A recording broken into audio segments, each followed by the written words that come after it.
From UFOs to ghost and psychic powers, history is riddled with unexplained events. You can turn back now or learn the stuff they don't want you to know.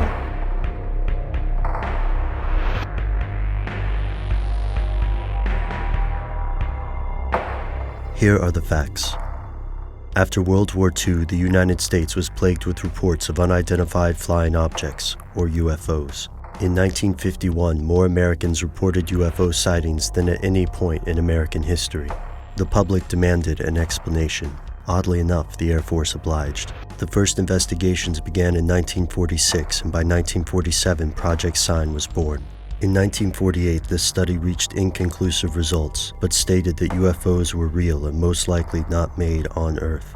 The project was dismantled and the Air Force created Project Grudge, which was specifically designed to disprove the conclusions of Project Sign. Project Grudge attributed most UFO sightings to misinterpretation, hysteria, or other mundane causes. However, it still could not explain 23% of the sightings. Within a year, Project Grudge folded and was replaced by Project Blue Book.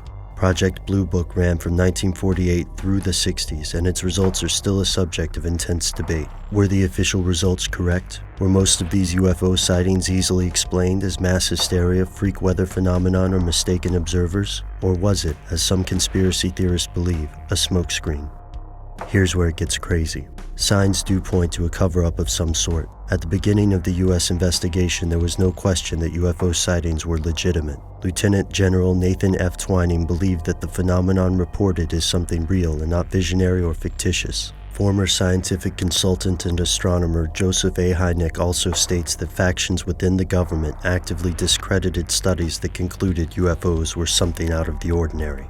So we do know that some sightings were ignored or kept secret. And then there's the legendary Estimate of the Situation, a document that built the case for UFOs as alien craft using some of these classified sightings as evidence. Although several people associated with Project Sign have stated that this document does exist, no copies have been found. The Air Force Chief of Staff at the time, General Hoyt S. Vandenberg, ordered it destroyed. When ufologists Tim Cornelia and Edgar Smith asked Captain George T. Gregory about some of these sensitive UFO reports, such as the Kinross incident, the captain refused to speak about them.